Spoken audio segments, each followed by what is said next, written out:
صحابی کی تعریف کیا ہے؟ What is the definition of صحابی؟ کہ جس نے ایمان کی حالت میں نبی پاک کا دیدار کیا یا ان کی صحبت اٹھائی اور ایمان کی حالت میں اس کا انتقال ہو گیا۔ اچھا، یہ درجہ جب مل گیا کسی کو تو کیسا درجہ ملا کہ دنیا کا کوئی غوث، کوئی قطب، کوئی ابدال، کوئی ولی وہ کسی صحابی کے مرتبے تک نہیں پہنچ سکتا۔ اور آپ کو پتہ ہے ایسے بھی صحابہ گزرے ہیں جنہوں نے ایک بھی نماز نہیں پڑھی، جنہوں نے ایک بھی روزہ نہیں رکھا۔ جی ہاں، یہ کیسے ہوا؟ غزوات ہوتے تھے نا مسلمانوں کی، غیر مسلموں سے جب لڑائی ہوتی تھی تو کچھ لوگ آتے نبی پاک کے پاس۔ ایک واقعہ کتابوں میں بھی لکھا کہ ایک شخص آیا اور اس نے کہا کہ حضور اگر میں ایمان لے آؤں اور غزوے میں جا کر شرکت کروں، شہید ہو جاؤں تو میرے لیے کیا حکم ہے؟ آقا نے فرمایا تمہیں بھی جنت ملے گی۔ کلمہ پڑھا اور لڑنے چلے گئے اور شہید ہو گئے۔ کوئی نماز ہی نہیں پڑھی، کوئی سجدہ ہی نہیں کیا، لیکن چونکہ دیدار مصطفیٰ ہو چکا تھا، ایمان کی حالت میں جلوہ جانا دیکھ لیا تھا، تو کروڑوں نماز پڑھنے والے، سجدے کرنے والے، لاکھوں عبادتیں کرنے والے ایک طرف، اور جس نے جلوہ جانا دیکھ لیا اس کا مرتبہ ایک طرف۔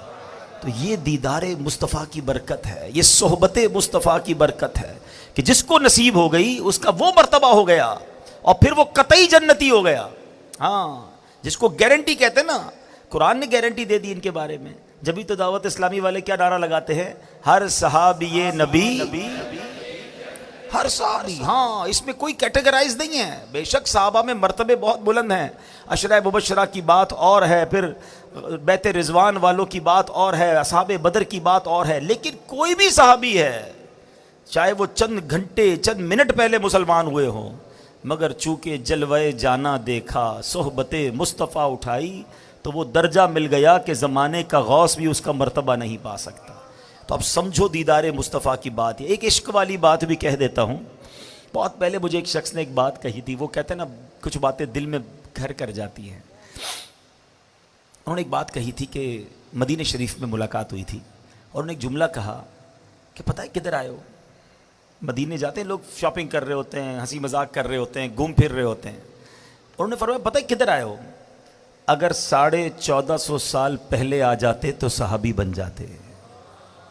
ایک جملہ کہا انہوں نے، لیکن سمجھ والوں کے لیے بہت بڑی بات ہے کہ یہی تو ہوتا تھا نا کہ آقا کے زمانے میں لوگ دور دور سے آتے تھے، ایمان لاتے تھے، دیدار کرتے تھے، صحابی بن جاتے تھے۔ ہم 1450 سال بعد والے لوگ ہیں، ہمیں صحبت مصطفیٰ میسر نہیں، مگر مدینہ تو ہے نا۔